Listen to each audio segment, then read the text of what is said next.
Allow me to thank you, the members of the media, for being here today. Earlier this week, we had a momentous decision issued by the CCJ for all of Guyana. And since then, the country has been observing carefully how the decision has been, or the decisions of the CCJ have been assimilated by various political parties and their response to those decisions. And I wish to say this right at the beginning, that often when people talk about politics and respect for the Constitution, they speak about politicians, and that politicians have a duty to act in a manner that brings people together. And I accept that fully. But what is required in a country like ours, where race or politics have been exploited by unscrupulous people to divide us further, all Guyanese have a duty to act in a responsible manner, and their comments must not inflame any fragile situation that we have, and particularly more so what's happening in social media. And I wish to say to all of those who may support the People's Progressive Party, even those who don't support us, to please ensure that we debate the issues, because the issues are worthy of debate. But we don't do so in a manner that is divisive and where we have to resort to name calling of the most obscene kind. Because at the end of the day, when this is all over, we have to continue working for all of Guyana. And so at the political level particularly, I'm very, very concerned about the approach of the government, because I believe it is helping to fuel some of what we see on social media and generally in the country. So you would recall we had started a protest action on March 21st. And on the evening of March 21st, we had an adverse ruling against the PPP on this matter, and immediately thereafter, we ceased all protests, and we said we will respect the decision of the court, but we will challenge it at the CCJ. We didn't disparage the court. We didn't say court of appeal or no court of appeal. We accepted the decision. So, and we proceeded accordingly.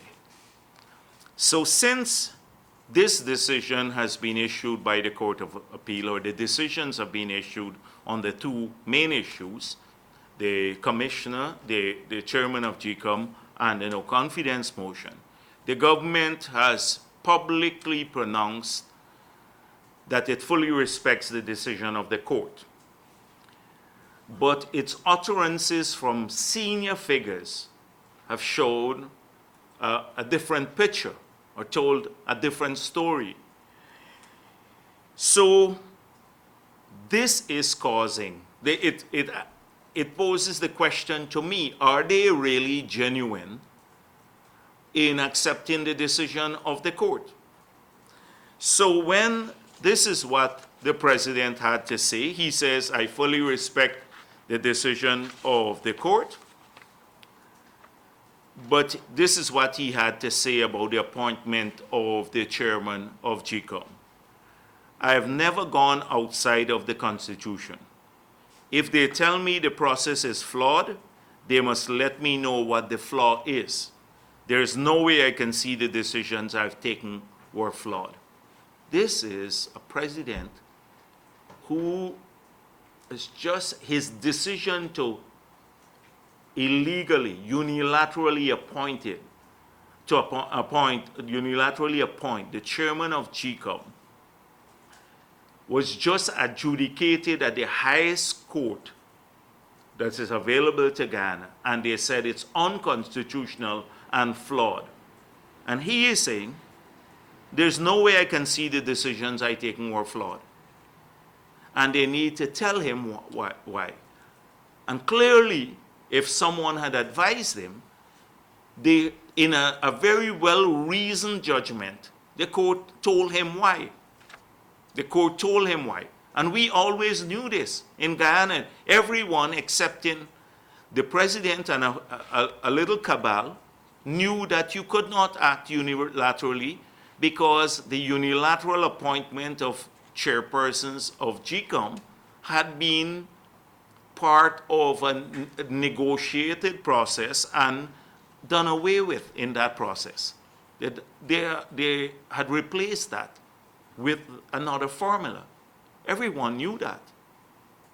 So that is what he had to say. And then he goes on to say, I cannot make a proclamation unless I'm informed by GCOM. It is my duty. It's not the duty of the leader of the opposition to decide when elections will be held. GCOM has to inform me, and as soon as I get that information, I'll make a proclamation. So it is not the leader of the opposition who is telling him when elections are to be held.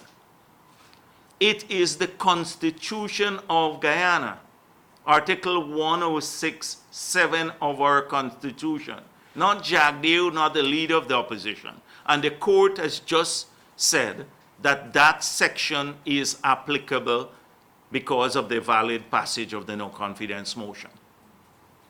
So it makes me, does he really accept the decision of the CCJ or the passage of the no confidence motion?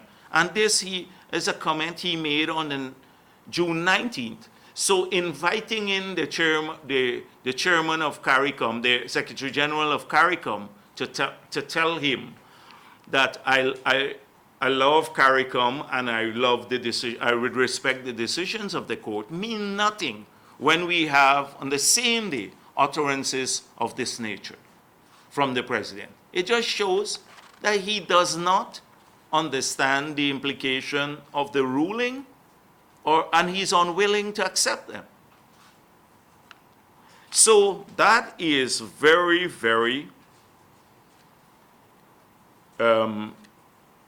troubling, and it helps to fuel some of the discontent. And then a minister saying that CCJ or no CCJ, we have to hit the roads.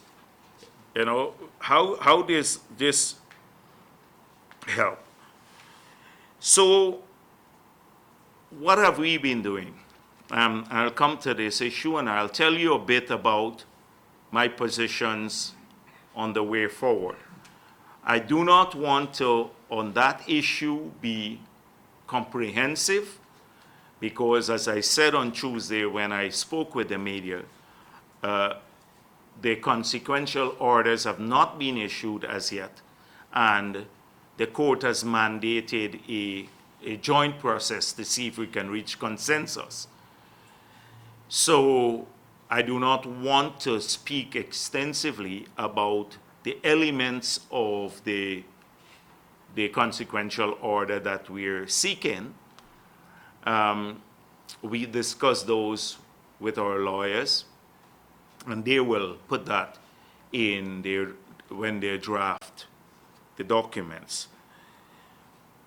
But so I will tell you our position. But before that, I have been briefing the international community. I met with the the ambassadors and the other representatives from the US, the UK, Canada, and the European Union. This afternoon, I'm meeting with the rest of the diplomatic community. I hope to meet with the Secretary General of CARICOM sometime next week. And on Tuesday afternoon, I spoke extensively with the Secretary General of the Commonwealth after the ruling was made. I'm not going to tell you what I spoke, or give you details of what I said to her or what we spoke about, just to say that with the diplomatic community, we are briefing them on our position on the issue going forward. And secondly, about pointing out to them about the threats to democracy that seem to be emanating now from the government, and the use of inflammatory language to polarize the country once again. So we're putting the diplomatic community on notice on those two issues particularly. The threat to democracy, the inflammatory language used by the government, and of course, I've briefed them on our position. So let me quickly reiterate what we have been saying so far. So for us in the People's Progressive Party, the government is illegal, and it has been so since March 21st of this year. That's the first point. Secondly, Patterson's continuation as chairman of GCOM is untenable. His appointment has been declared unconstitutional, and therefore he has to be replaced. Elections have to be held within 3 months. You would recall that when the 3 months were inserted into our Constitution, it was the Elections Commission, GCOM, that advised the Constitutional Reform Commission that they could be ready in 3 months. But notwithstanding all of this, elections have to be held within 3 months from the date of the ruling. This is being extremely generous to APNU itself, because elections should have been held since March, or latest March 21st of this year. The third issue is that the president must follow the judgment. Cannot make a unilateral appointment as the court has ruled once the leader of the opposition is willing to engage. And I am willing to engage. And I can have a list ready in a matter of hours, consistent with the judgment of the CCJ, that this is that this is the way it should move forward. This is vital for us, and we hope that in the consequential orders, the court would look at this, because the president can use this as an excuse. You know, delay the appointment of the new chairman of GCOM as an excuse to delay the elections further, because that is precisely what they want, as everyone can see.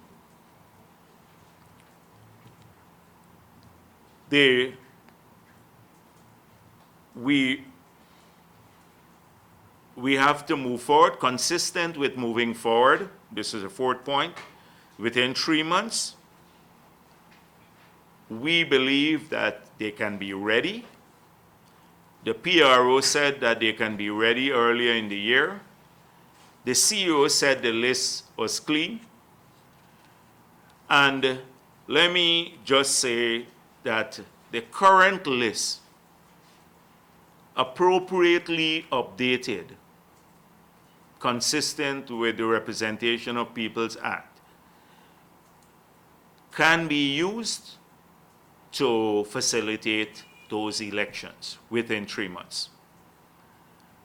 And that, contrary to what they have been peddling, this doomsday scenario, that people are going to be disenfranchised, young people will not be able to vote,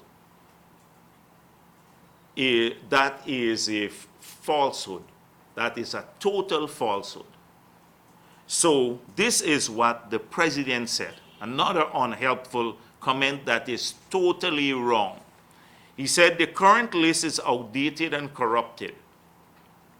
Outdated and corrupted. This was the list that was valid, that his commissioners and his chairman deemed as valid up to April 30th, and that his whole party agreed to and never had a word about, that was good up to April 30th. And had we held the elections in March consistent with the no confidence motion, that was the same list that would have been valid.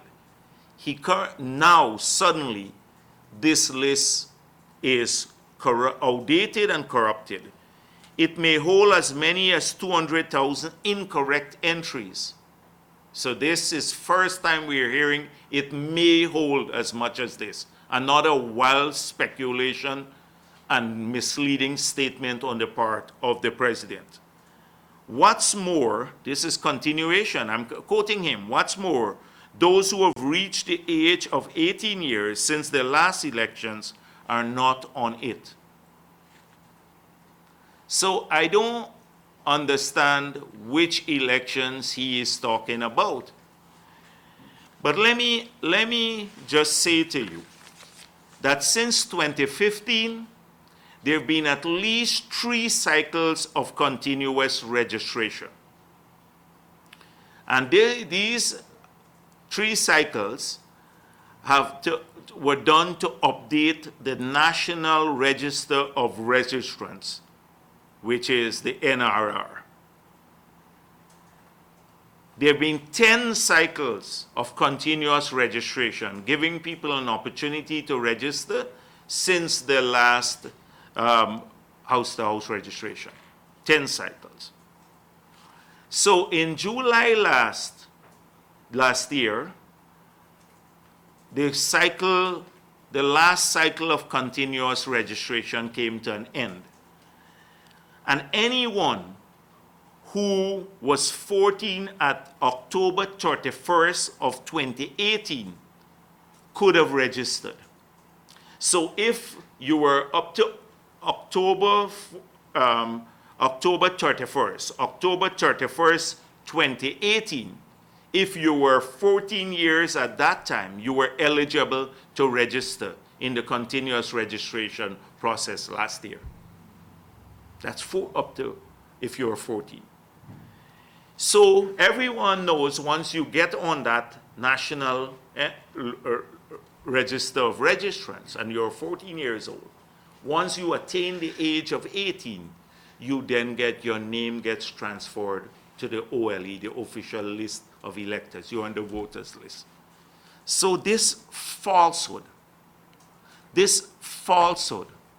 that he perpetrates, that people are not on since the last elections in 2015, the people who turned 18 would not be on the list, is a total lie. It's been beneath the president to so flagrantly lie to the people of our country. It's a flagrant lie. And so this is to stir up anger among young people. Oh, I'm not going to be on the list, I'll be disenfranchised, etc. We know what happened in the last 2 cycles of continuous registration when this government has been in office. Many people, supporters of APNU, refuse to go to get registered. They're fed up with this government. So guess what's their excuse now? You have to. We'll fine you if we go to house to house. You'll get fined. You can be sent to jail if you don't register. That is what GCOM has been peddling, because they know that a lot of APNU supporters just got fed up and didn't go to get registered in the last 2 cycles of continuous registration. So what could be done? So he said about these 200,000 incorrect entries. And they talk about dead people being on the list. So what could be done consistent with the 3 months deadline? You can have a short period of claims and objection. In the period of claims and objection, you can then object to dead people who are on the list, object to anyone who might be fraudulently on the list. If you think so, you have the evidence. And you can make a claim. You can have your name corrected if it's incorrectly placed on the list. You could effect a transfer from where you live now to transfer. You could also get on the list if you're not on the list.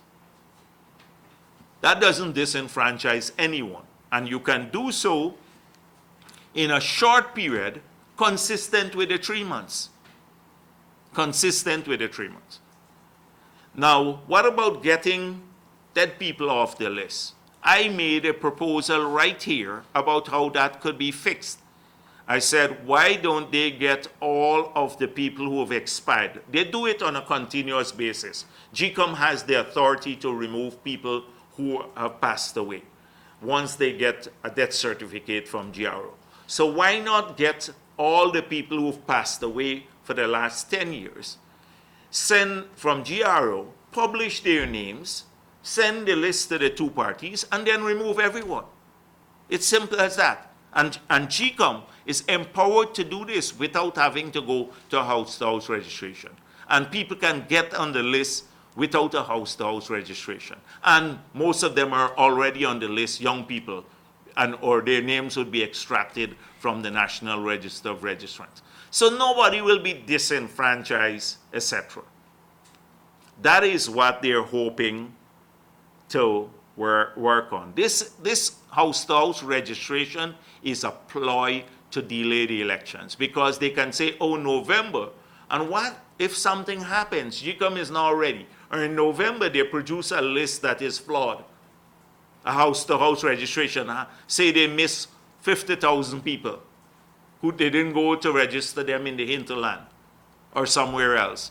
Then we'll take another year to correct that list. That is what they're aiming for. But thankfully now, the Constitution has spoken, the CCJ has spoken, elections in 3 months. You have to be consistent with the Constitution. And so this is very, very important for me. So when I see people like, this brings me back to some comments made by Winston Jordan. Winston Jordan said, CCJ or no CCJ, war break, no house-to-house registration, let's protest. He goes to Bartica to say that, said he didn't go there since 1978. He didn't go there since 1978. Now they're faced with a no confidence motion. He goes to Bartica to tell the people of Bartica they must protest. He didn't say to them to come out and protest when he was busy taxing baby milk or putting a tax on education or their medicine or arrogantly saying people in private schools can afford, who send children to private schools can afford to pay higher fees. He didn't say a word about protesting at that time. But young people, new people now must come out and protest to keep this corrupt cabal in office. Now they need people to come out and protest. When he was increasing the taxes for farmers, including their supporters, when they took away land from their own supporters and gave it to 2 big wigs in their party. These are ordinary supporters. They didn't have a problem when he was increasing all the licensing fees for vendors and everyone else. He didn't think about protesting at that time. When he was busy importing his BMW, he wasn't thinking about that. I'll come to that in a moment. Importation of vehicles. But now he wants people, he went there in 1978, and he goes back in 2019 to tell them, come out and protest. Because the CCJ made a ruling adverse to us. That is the Winston Jordan we're talking about. How could people actually trust, especially in light of all the promises they've broken? They trust him or anyone else. So now I see, in spite of the decisions there, they have decided to go and protest in front of GCOM. Now it's not GCOM that is the issue. The CCJ said basically the no confidence motion is passed, so the constitutional provisions kick in. So GCOM has to comply with the Constitution. But now once again, they want people to go and protest. They're really protesting the CCJ's decision. It's not GCOM that they're protesting. So people are not going there to protest law and order or democracy, enhancing our democracy. They're going there to protest so that this cabal could stay in office a little bit longer, to pilfer, to steal. That is what the protest is about. And I got some calls from people in Linden who got some work recently. They issued a warrant of about $50-something million to the RDC, consistent with their campaigning, to hire a few people to say, oh, we're creating jobs now. So the few people who got their jobs, many of them to clean the highway, said they told them if they don't come to the protest, they're getting a bus, they would lose their job, on the grass cutting job they have on the highway. This is what they're doing across the country. So that is what is happening now. So suddenly, oh, we are protesting registration. They're protesting their own perks, to keep their own perks. They have nothing to do with ordinary people, etc. And I saw this nonsense about they gone back, oh, one person can derail an entire democracy. Well, in India, with 900 million voters, the government falls with one member of parliament voting, and a no confidence vote is won by one. And that's 900 million people who have to vote when you go back to elections. In the UK, it falls on one. Many countries in the world. Here we got 750,000, but one, heaven forbid, we're so special that can't happen. Pure nonsense. And Nagamutu speaking in Bartica, we're entitled to our 5 years. He's entitled to 5 years. This is the entitlement that they have. I saw some people use that against him in the AFC thing, that the entitlement, entitlement.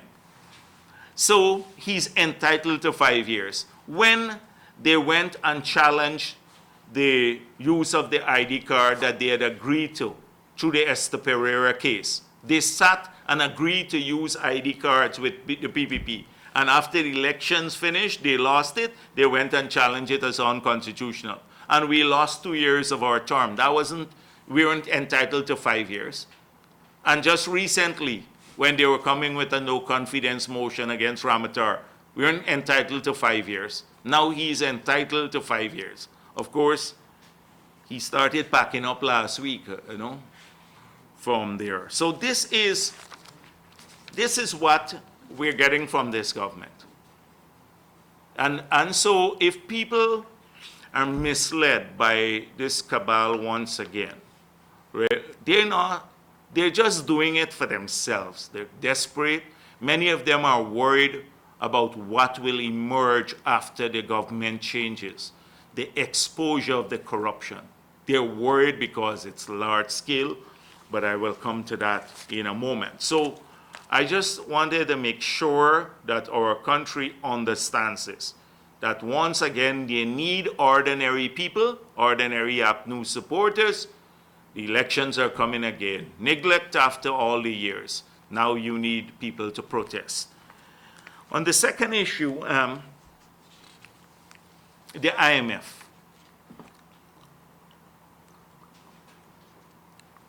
The IMF came to see me a few weeks ago, and I spoke at length with them.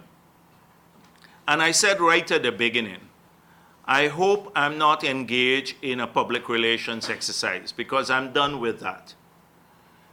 Because consistently we have pointed out major issues to you, and they never get reflected in the report. It's whitewashed. The report that goes to the management and to the board become whitewashed by the mission.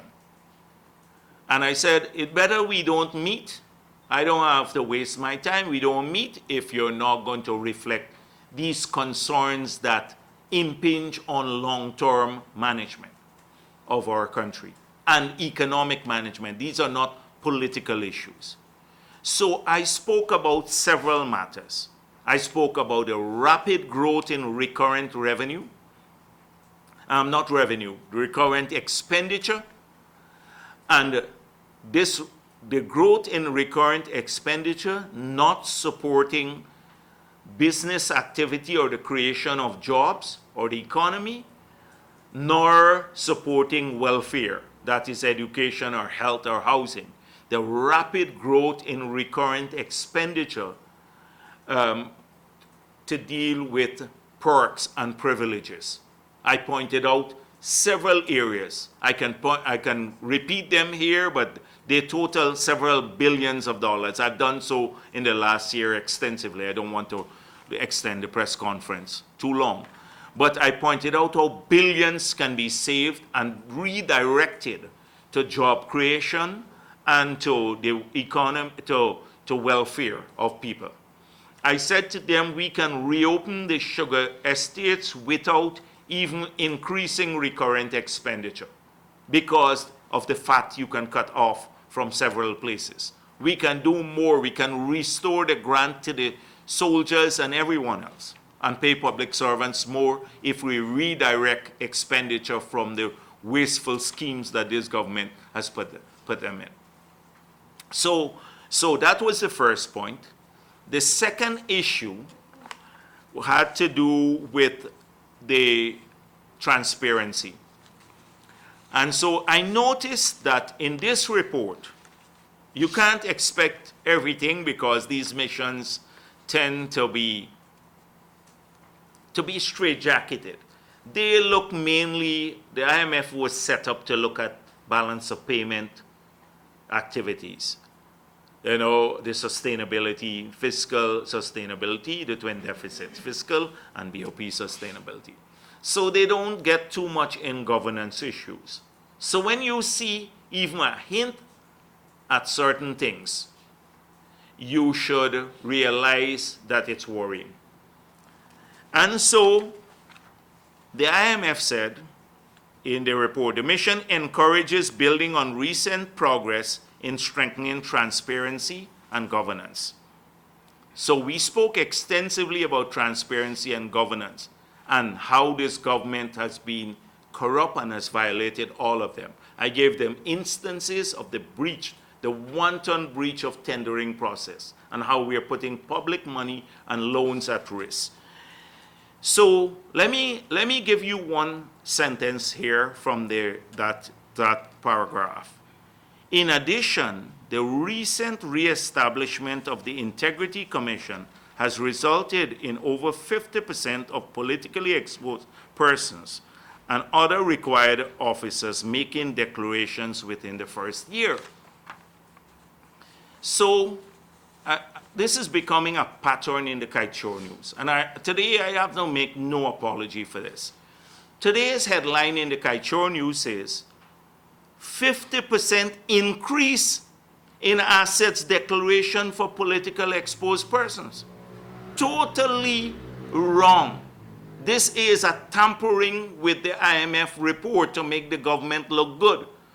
There's no way 50% increase in assets declaration for PP. So the first point made by the people subtly In addition, the recent reestablishment of the Integrity Commission. So they acknowledge that the commission that had been in place and declarations made from 2000 to 2015, all the years of the PPP from 2000, the year 2000 when the law was passed and it was enacted, that it was basically dismantled and only recently reestablished. I pointed out how in the reestablishment, in 4 years now, the 5th year in government, only 1 year so far declarations have been made. So the other years, the ministers don't have to make that. And the president has not declared for any period whatsoever in his whole tenure. So they pointed out here, this is a telling thing, about a 50%, about the reestablishment. That tells the picture. And then it doesn't say anywhere increase, that in addition, the recent reestablishment of the has resulted in over 50% of the politically exposed persons. Not an increase over any time in the past, but the Kaichor News headline is totally misleading. You will think that somehow this government has contributed to an increase in asset declaration. The president has not declared his assets, and he is the one who reigns supreme and basically the conscience of the nation, portrays himself as the conscience of the nation. So in the IMF report, let's go on, it speaks about the current account deficit of the balance of payment. Now that's a massive thing. The current account deficit of the BOP tells you about the health of our trade with the rest of the world. And so it says in the deficit was 6.8% of GDP in 2017. It deteriorated to 17.5% of GDP in 2019. That's a massive, running into hundreds of millions of US dollars, the deterioration in the deficit, current account deficit of the balance of payment. Big story here. Huge story. And the government lauds it. Oh, the IMF gave us green light. Everywhere in Bartica, people mentioning the 4.4% growth. And what the IMF said is it's associated with basically the pickup in spending because of the oil and gas sector and services, and some recovery in mining, but not small gold mining, because the small gold miners are suffering. So that is the issue. You still have sugar down in all the other sectors, and still a loss. But this little pickup here, which doesn't generate the jobs, it's just a growth figure. People still keep losing jobs. So now the health of the economy. The IMF says we had an improvement in our fiscal deficit. But why? Because capital expenses, they underspent on capital, because you can't steal so much there. And especially the big projects, the small projects that Patterson and the others have been given out wantonly, where the government resources are used, those they have overspent on those. But the big ones that are loan related. So for example, it's only now they're using the loan for the East Coast Road that we left. They haven't even used the loan for the bypass that we left, the program. We left $66 million to do Sheriff Street and some other areas. They're slow spending on those, very slow spending. But reflecting their incompetence. And even today, I see the president going to open something, some IT center, so that the PPP left too. So everything they do. So the IMF said improvement in the fiscal because of that. And guess what? Because of revenue collections. So guess what? All of the taxes, etc., they got lauded for that. They're collecting $88 billion more from your pockets. And that's why they had an improvement in the fiscal deficit, but you keep losing jobs and the economy is tight. The IMF welcomed the passage of the Natural Resources Fund. the Sovereign Wealth Fund. So when we were at the meeting, one of the members of the IMF said, this was passed in November. The government told them this. And I said to him, something got to be wrong. Because this now, the Sovereign Wealth Fund was passed in January. It was tabled in November after the no confidence vote was successful. So this was done in a period when the government had no right to reconvene the parliament and pass these bills. It was done in that period, and we made it very explicit with the IMF, and they didn't put that in. I'm sorry that they didn't put that in, because that would have reflected its illegality too. I can talk about so many other things. They talk about electricity supply, etc. But I don't want to take the IMF report apart, because there are hundreds of problems we have that are not going to be evident in a report, because remember, they have to get the clearance of the government to release this. They had to get the clearance of the government to release this report, and so the government would not have given the clearance had they not been very cautious with their language. But when I see all the key words here: strengthening transparency and governance, institutional strengthening, governance and management practices, whole range ring fencing, cautious monetary stance, all of these things. It is, for me, knowing the IMF speak, this is a damning report. It's a damning report. So for Nagamutu, it takes they said 4.4% growth. It's great? It's not. People are still losing jobs, and we're not going anywhere with this government. Second. So we go back to today. I see the Kaichur news again. They got a leak from GRA. It says GRA probes Land Cruiser imported by Jagdeo in 2016, but registered this year. It says that the thing was brought in that on a tax entitlement on tax arrangements that I was entitled to. So the article says that. But let me give you a history of this, because I've been in public office for 20-something years, since 1990, maybe 1992 or so. Since then, I was entitled to a duty-free concession. I've used duty-free concessions twice, and only in 2014 and 2016. And I've not sold any of the 2 vehicles that I bought. If you ask Ramjatan has bought and sold over 7 vehicles in the period that he was entitled to as an MP. You have a ton of people who have done this. And all the years I was entitled to, I just used it twice, and both vehicles are still with me. So yes, I imported a vehicle in 2016. It's a 2011 Land Cruiser, and it had some issues, so it was in my garage until it was fixed. I wasn't using it, so recently it got fixed, and I registered it. Never left my garage. It never, if the staff there, everybody would say it still had the same number plate that it came off the wharf on, because it didn't leave the garage. But GRA wants to investigate something that I'm entitled to that came in legally. But this is the probe now at GRA.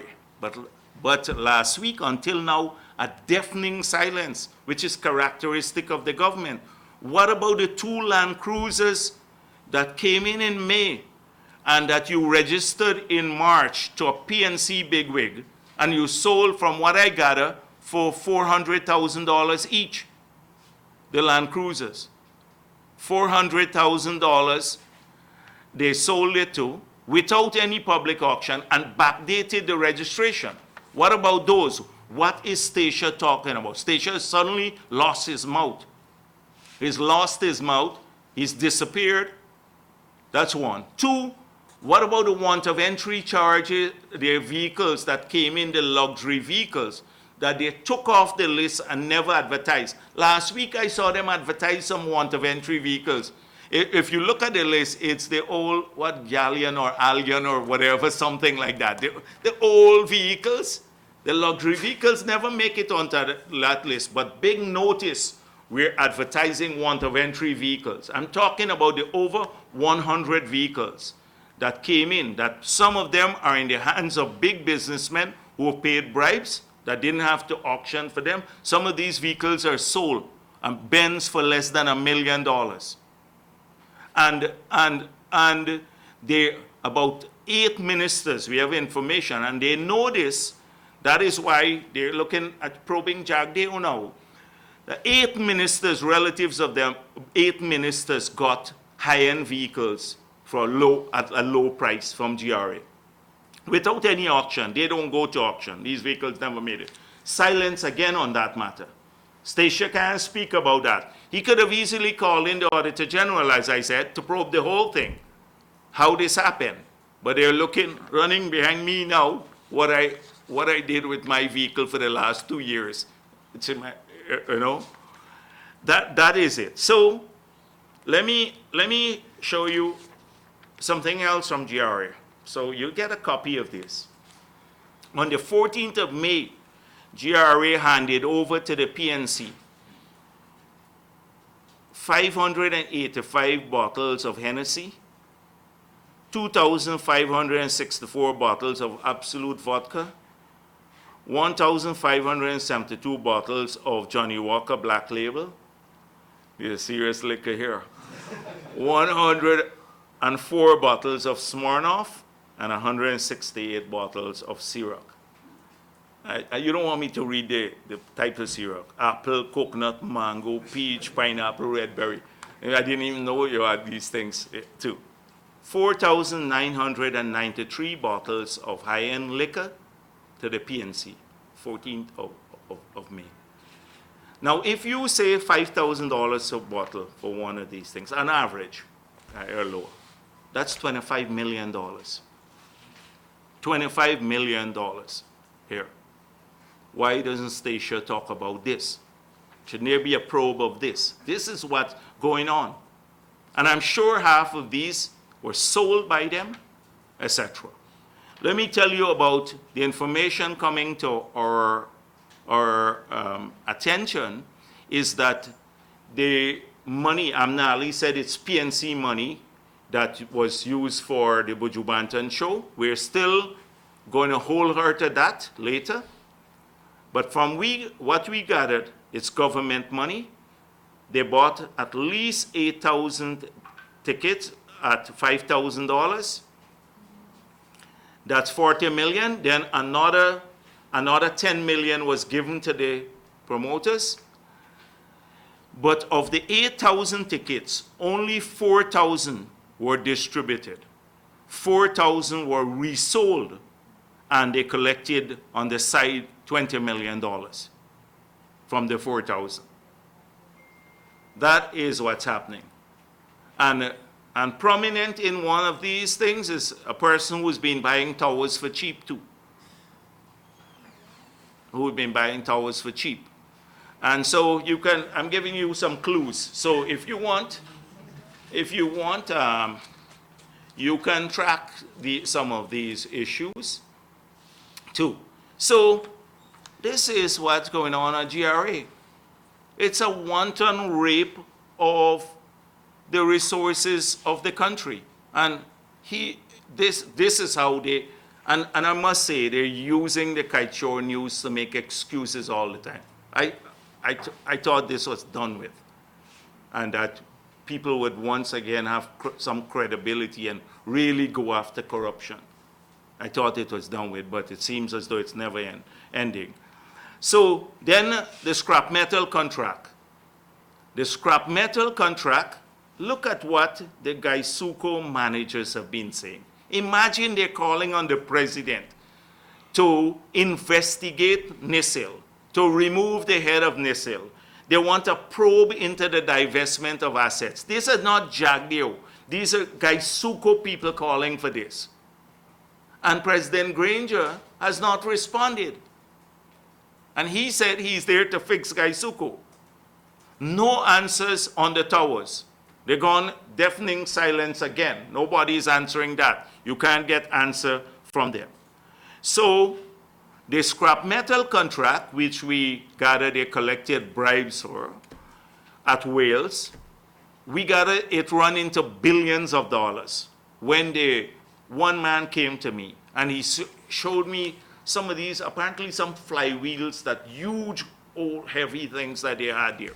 Said to me, he did a calculation. It ran into billions of dollars, the scrap metal. They're just siphoning it off. And so guess what Winston Jordan had to say? He said investors are walking away from Gaisuko because they don't want to buy their estates now. Nobody wants to come and invest with this government. That's the reality. Nobody wants to invest. They have no confidence in them. Remember, they said Pepsi will come. They went to East Coast and said Pepsi will come, and I don't know, heaven will come, everything will come. Anyone will come. A couple of weeks ago, it was India and a Ghanaian and Indian consortium. Every week, a new person. Which investor will want to come when every day they hear in the news that you're stripping the assets of even the companies you're privatizing, the estates you're privatizing? That if you have Pricewaterhouse did a register, and the register must have been sent to all of the investors, and the investors are hearing, what we will buy into really pay for would not be there. These guys are selling out the thing. So he now says that all 4 estates are scrap metal. Obviously, he knows about the scrap metal business, this Winston Jordan. And doesn't this still report to him? I think Winston Jordan has to be worried about a lot of things, because the frivolous things that Ashni Cheng and the others were charged for, really, what is taking place in his tenure is unbelievably corrupt over there at NISIL. Unbelievably corrupt at NISIL. And it falls under this agency. I don't know if it falls under him or anymore, because I never know. But Winston Jordan is part of this, and the same man who was upset about this issue. The police have covered up the Patterson matter. It's as clear as that. The police have just covered it up. Patterson given a clean bill of health just before the Congress, and Patterson is free. But we're not going to let the matter drop. We believe also that enough has been said about this police corruption. I saw 2 articles in the Stabroek News, and a page 1 comment basically about the large number of policemen who've been going to newspapers, and let me tell you, they're coming to us too. I meet them on the street, they talk to me. Pull up alongside the vehicle and talk. And this requires, if anything requires a commission of inquiry, this does. Carberry to probe dismissal of the public service officers. Imagine Carberry will probe this. This is just another Trotman type inquiry. Harman and the others will write the report and give it to him. Harman, Simona Brooms, and the others would write the report and hand it to him, and that will be the probe for you there. GPL now is buying thing. Watch out for the corruption there too. So let me don't go on. I have a long list of the corrupt things. Maybe next week we can come back to these. It's getting a bit boring talking about that. Maybe I just end with one thing. So Raphael Trotman on February 3rd of 2019 said in the newspapers, he said, Trotman warns against replacing Nagamutu as APNU and AFC's prime ministerial candidate. And Marcel Thomas wrote this story. And the story said, I'm quoting, the no confidence motion was a direct challenge on the Granger-Nagamutu leadership. In my view, if we were to jump to replace either gentleman in an emotive way, we'd be openly conceding that the motion and vote were justified and valid. Trotman, your party has justified the motion, the no confidence motion, and it's valid. Well, the CCJ spoke about the validity, but your party has accepted that the no confidence motion was justified because you said if the outcome Nagamutu was removed, then that will be the feeling in the country and among people. He also went on to say he's of the firm belief that younger faces should be given the prominence at their Congress. So they have recycled their old leaders. And for a small party, they have a lot of leaders there. One leader, chairman, vice chairman, general secretary. In the PVP, we have general secretary, but they have they just share the stuff. So Ramjatan, leader, Trotman, chairman, Cathy Hughes, vice chairman, Patterson, general secretary. Same old cabal, recycle leaders, where are the young faces? Where are the young faces? Same old thing. And so Nagamutu said he's not a dinosaur. He's not going to die in the movement, etc.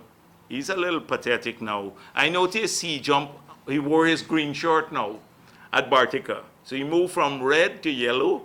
Once the yellow kicked him out, he's green now. So he's making the transition, gone to green now, right? And then he burst into song. Well, the AFC parted the sea for him to walk through. They created a passage right out.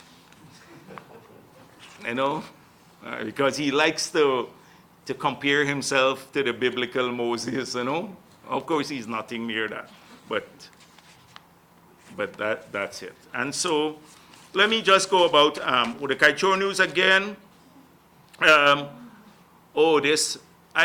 Guyanese just have to go back and look at all the ads that they ran in the period between 2006 and 2014 about how I own the Marriott, how I own the airline, how I own a whole ton of things. They can't find it.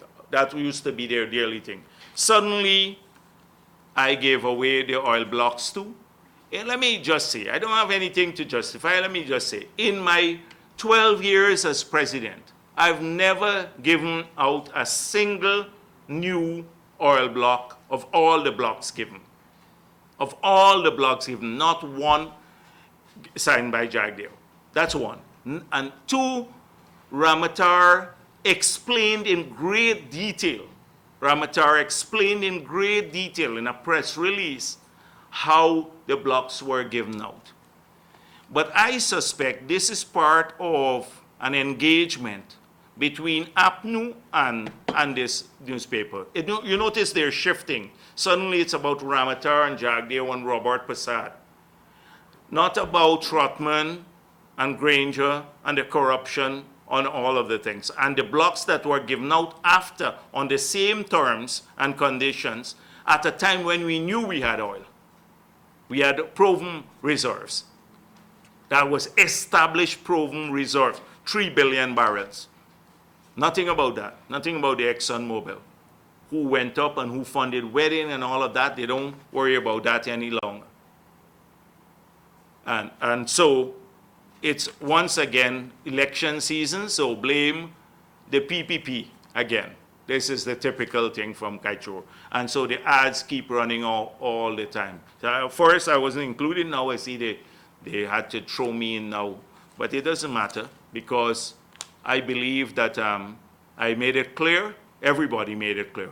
Ramatar, I did, party statement, do an independent proof. Even Harman is saying, even Harman said, Sarah has not presented any evidence to us as yet, so if they present evidence, we'll act. Sarah doesn't have any evidence to present. We said, do the independent probe.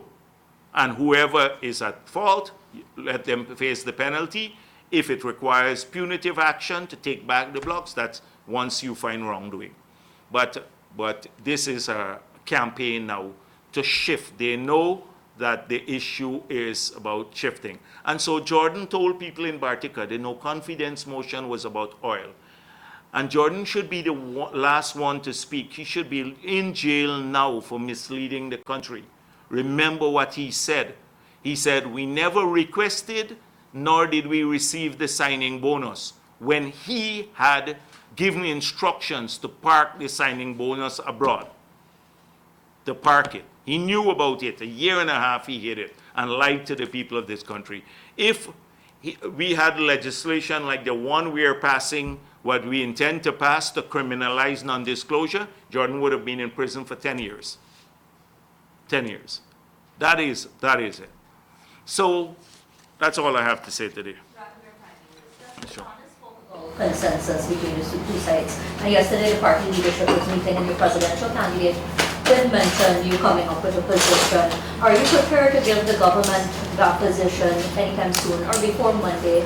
And sir, how different would that be from what you're seeking out of the consequential orders? Secondly, would you accept... I didn't get that. So you want to know... Your position, and is that different from the consequential, what you're going to be seeking out of the consequential orders? Let me deal with that one first. So, right now, the court has ordered the two sides to see if they can find a consensus way forward. So, our lawyers are going to put our thoughts together. There are some principles that I outlined here, but there's much more in the order. They will draft and then they will share that with the other side, the lawyers on the other side. And through that process, we are hoping between now and Monday that there could be like a consent position. So you have not given anything over? No.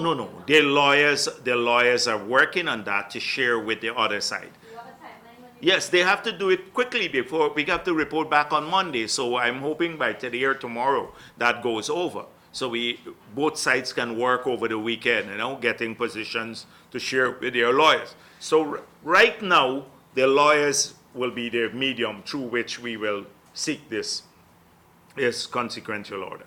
Failing which, we will then have directions from the court. So I am prepared to meet with President Granger to give effect to the ruling. 3 months election, a new chairman in place early. I'm prepared to meet with him day and night until we resolve those issues.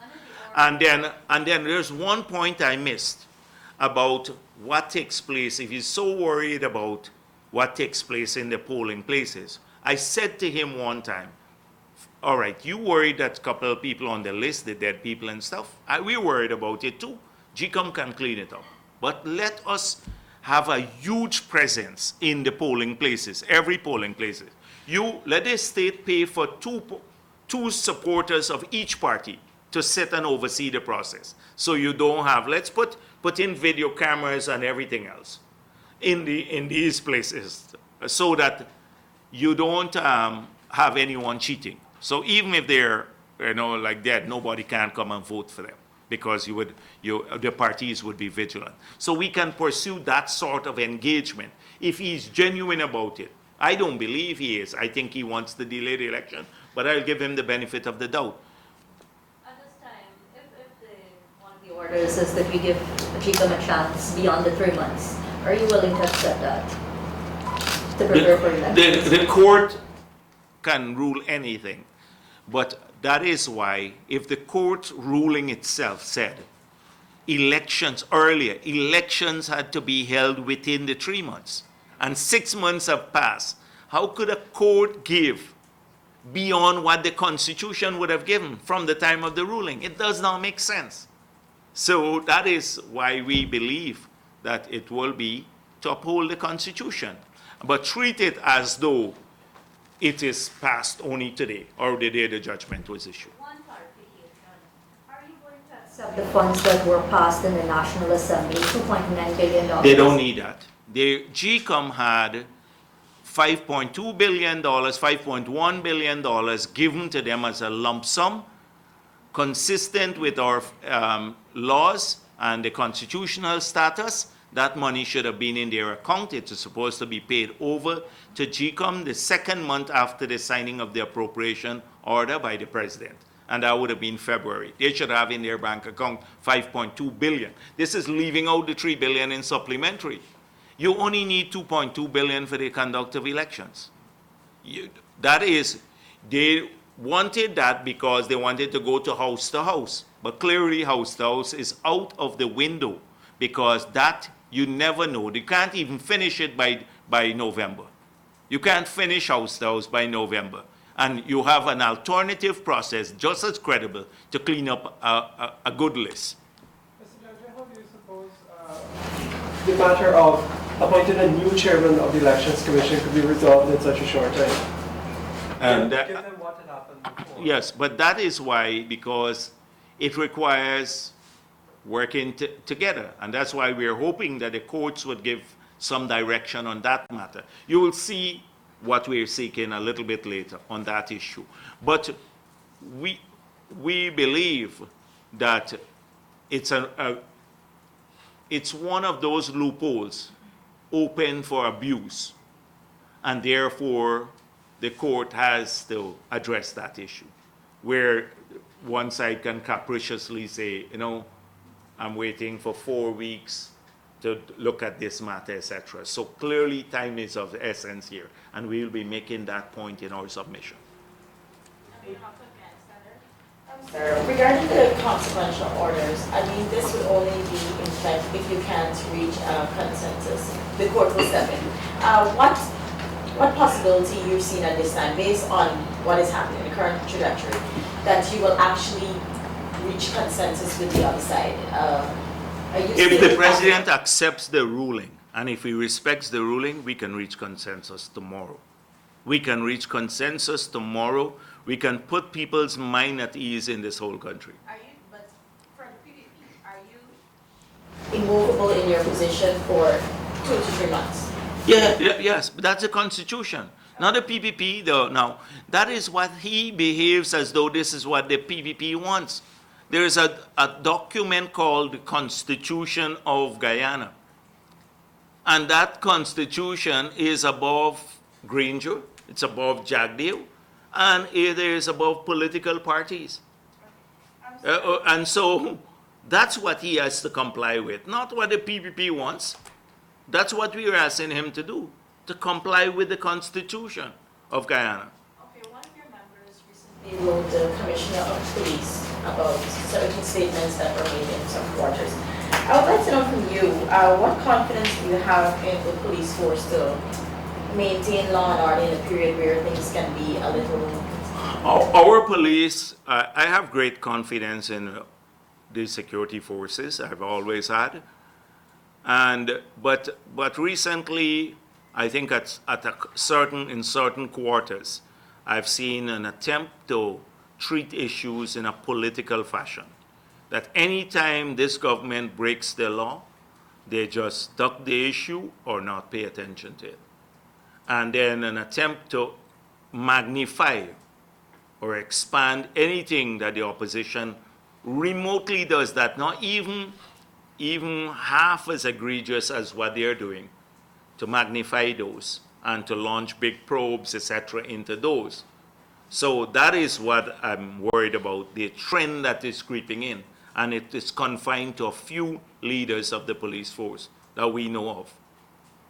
That few leaders, not the force itself. The police, our policemen work hard. Many of them have issues and they have big concerns about what's going on in there. Just read the Starbuck News article.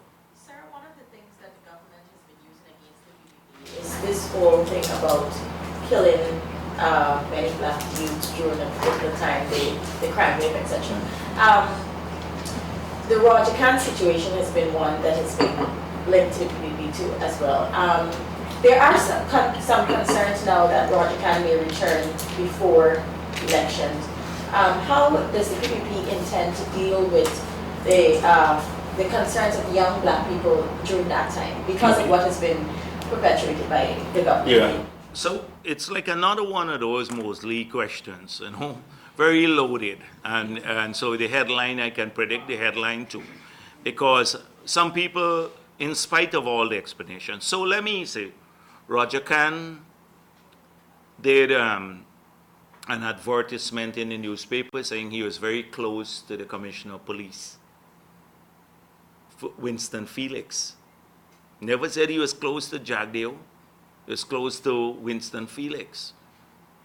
So if you believe Roger Khan, you should ask Winston Felix what about his friend coming back, because that's what Roger Khan said, is his friend. I don't know what sort of friendship they had, but let me tell you, when I was president, I made it clear. We had the security forces, the entire security forces at our disposal.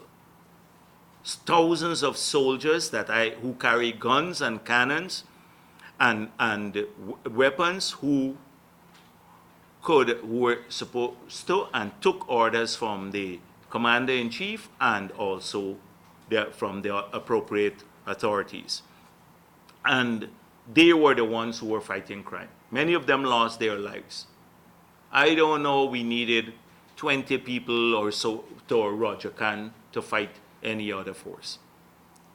And those same policemen and soldiers who were on the battleground, fighting against criminals who were walking around with high-power rifles and claiming they're freedom fighters, The PPP never draped the flag, the national flag, over any criminal in this country. PPP never draped the national flag over that, any criminal. And so they were lauded as freedom fighters. Leaders of the PNC visited them in Buxton. Leaders of the PNC visited them. We didn't visit the criminals who were wreaking havoc on Buxton itself, because that's what I say. The village was a victim. Not the village encouraged them. The village was a victim. And if anybody has to answer for what happened in that village, APNU PNC owes an apology to the people of Buxton. The people of Buxton, for giving political cover to people who were harming the residents of Buxton. Business dried up. Young men were harassed and criminalized. Women were raped in that village. People lived in fear. Gunmen were just walking down the streets. They burned down people's buildings. And the PNC never said a word. You know what they were saying? Oh, it's social injustice that's causing this. Treating the freedom fighters, these are freedom fighters who went to Bartica and slaughtered people of every race, who went to Agricola and slaughtered people at Agricola. And you remember the infamous tape between Basil Williams and Winston Felix when they were talking about Agricola. And Basil Williams saying to Winston Felix, "You help us out here, boy."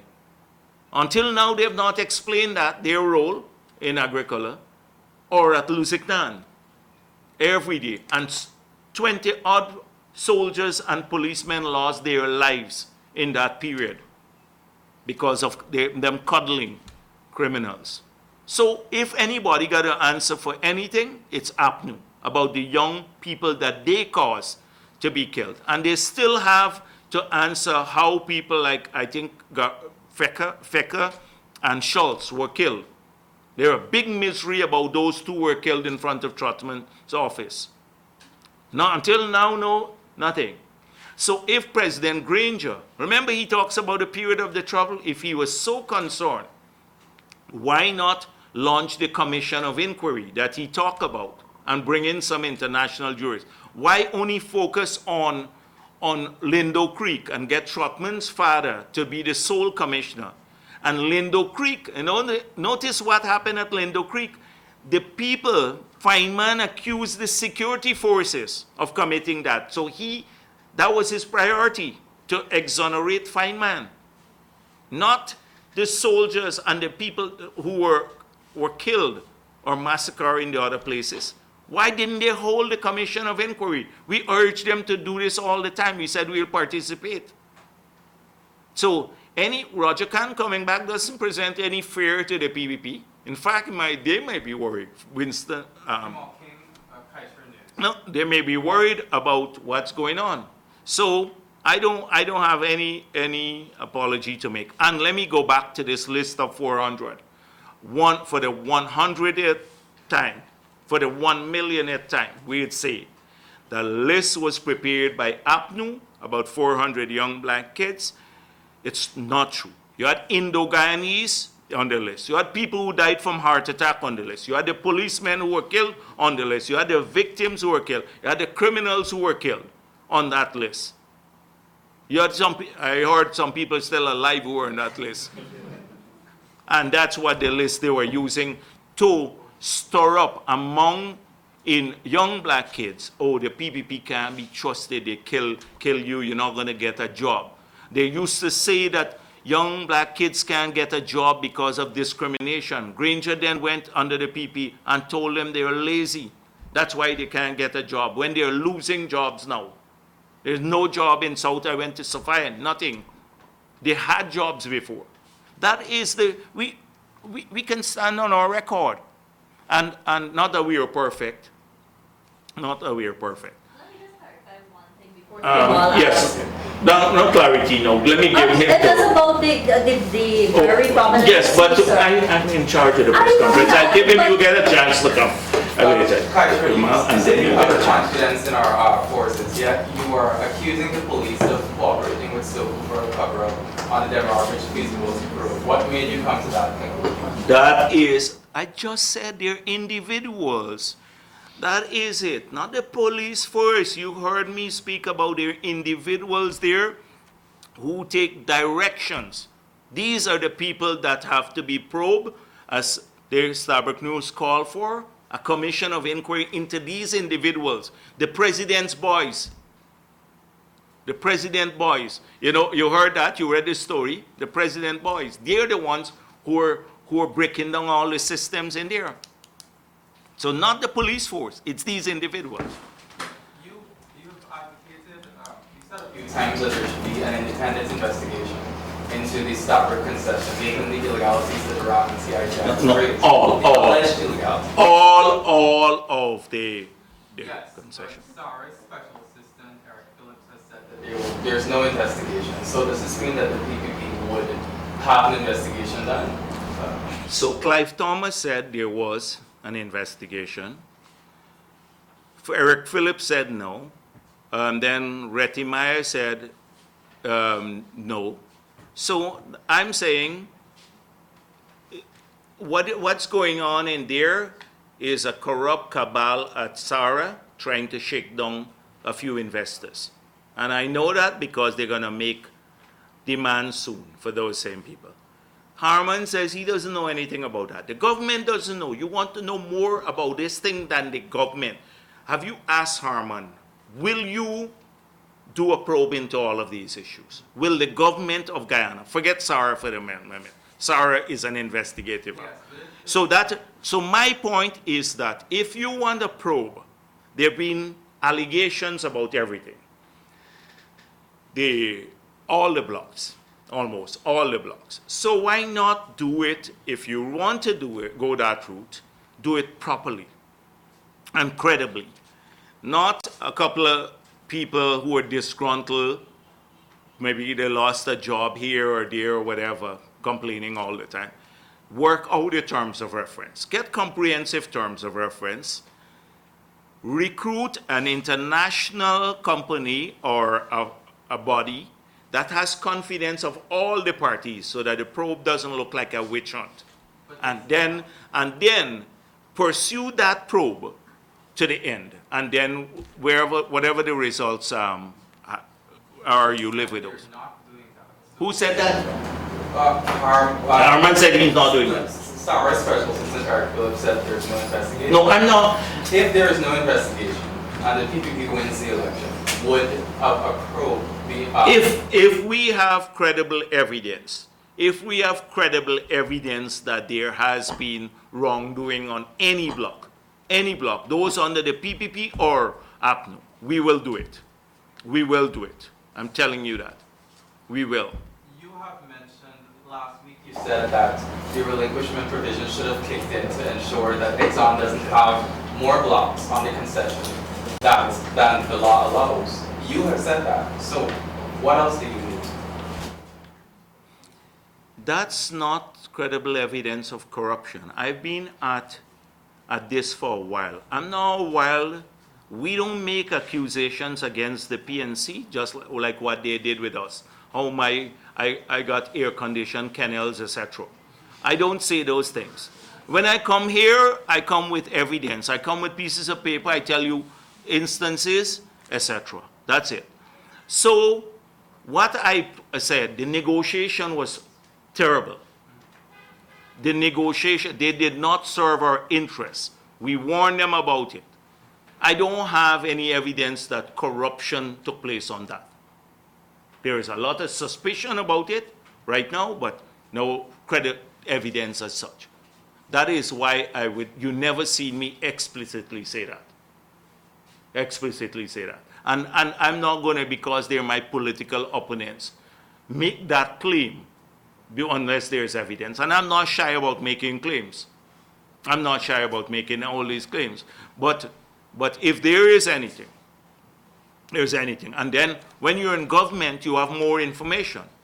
You can then review. We can get the history of what took place, who went to what meeting. We can then trace people's bank accounts, like what we call for. We call for President Granger to hire a firm to trace our assets abroad. If we, for example, which we said we will do, trace the assets of opposition as well as government.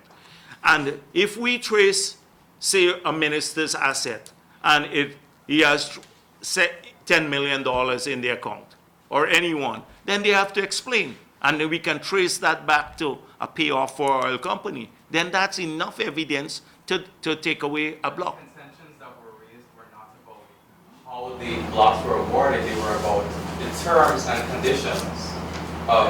And we have already made it clear. That's why I said bad negotiation. And we said no new person, investor, will get the same. We said to Exxon, you sign a new agreement tomorrow, it's not the same concessions you are getting like you got in this one. We made it clear publicly, we're the only party that's been saying this over and over, that you have to have a model PSA that takes away some of the concessions that Exxon got, because now we are no longer a risky place for exploration. We are now a known destination. We've been de-risked. And what you needed in a period when you were exploring and hunting for oil, now you don't need the same encouragement to bring companies here. So how now would the PPP government, if you win the election, treat with those places? Well, you'll get that in the manifesto launch. We'll tell you a bit more about it. Yes, all right. Or you want to go for myself first and then? I wanted a CCJ-related question, just for clarity. The president names an election date according to our constitution. If the CCJ rules that elections is by due time, wouldn't that be a particular time? Wouldn't that be unconstitutional? The president still names an election. Are you asking me that question? I'm asking you that question. Well, the thing is that there is something called the Constitution. The Constitution gives a president, last week, Tuesday I dealt with that. He has the authority to call elections anytime within 5 years. When you have a no confidence motion, and that's validly passed, has been observed now, it changes the entire situation. 1067 kicks in. His discretion as to when he holds election is gone. He has to do so within 90 days.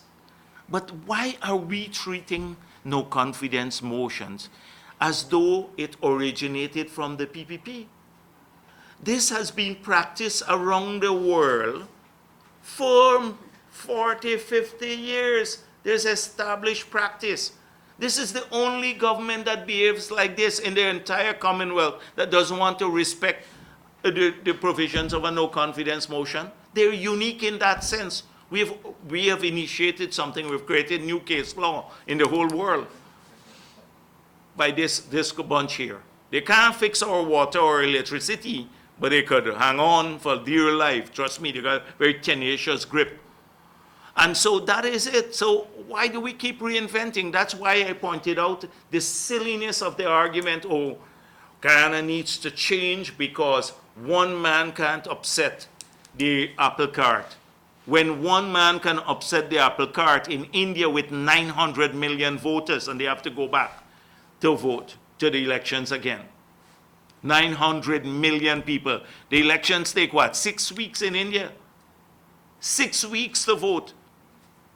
And they have to go back because of one man in the UK, in Canada, everywhere in the world. Why is it we're behaving as though this guy, Granger, he has some special characteristic? He does not have. He behaves as though he has unfettered powers. He does not have unfettered powers. That's just, I must say that this is how, I'm thinking this is how dictatorships around the world develop. When a whole country and people start accepting things that are not normal, accepting powers that he doesn't have, justifying what he says, and listening to the frivolous excuses to violate our rights. This is a slippery slope. If we don't stand up to him, and the CCJ stood up to him, and they really, anyhow, I don't want to say more about that. Yes. Marcel. You would have said that your lawyers are working around the clock and you're hoping that both sides can be over the weekend. Sure. My question is, are you optimistic that you can come to some resolve before Monday when, in the same context, you pointed to government's adamant stand on the ruling and two? Anna yesterday had pointed to or suggested that there be shared governance in the period until the elections, given that government is no longer valid. I wanted to know what are your proposals in terms of government, in terms of governance during this period. The first one, that is why I said that if they continue to have this mindset, it will be difficult to reach a consent position, like a consensual position. And so it requires a change in the mindset. And if there is a change in the mindset, we can respect the ruling of the court, we can respect our constitution, we can bring ease to the minds of Guyanese, and we can do our country proud. All of us working together. And I'm prepared to work with President Granger on in that sort of framework, in that sort of context. So that's one. Secondly, if elections are going to be held in 3 months, why do we have to decide about the two parties sharing power and all of that? I don't think Anna is serious about the matter. One thing I don't like in their characterization, I said publicly, is that they always equate us with the APNU in the hope that somehow to further their electoral fortunes, they have to make both sides look bad. And I've not been critical of ANOC, but if they continue to do so, we'll have to speak up. Because when we were there, the Integrity Commission was functioning, and we submitted our statements. Have you seen ANOG take up that issue against President Granger? They don't take up any of the rights issue against people. How can you equate us there? You tell me, last time somebody asked me, you tell me which minister under the PPP had awarded contracts to themselves, multiple contracts, signing the checks to their own company that's working for their own ministry. Which one had done that? The blatant things. And how can we be the same? Guyana was different. It was booming, although we didn't have oil money. We're creating jobs. The people were working in the sugar industry, and you want to equate us with APNU? So, because some of these parties, they do that. Oh, both sides. Either it's from fear or cowardice, or it's for an electoral ploy to try to siphon support from both sides. I don't know which one it is, but it is a bit too much when they try to equate us with APNU on these matters, when we're the only ones sometimes fighting against these excesses. Look at what's happening at GRA. Why don't they join in the fight to get some answers? Or the Commission of Inquiry, or the Bobby Vera probe? Why don't they get involved in that? They remain above the fray and only call for governance issues. And we must go in the trenches and fight the PPP. Thank you.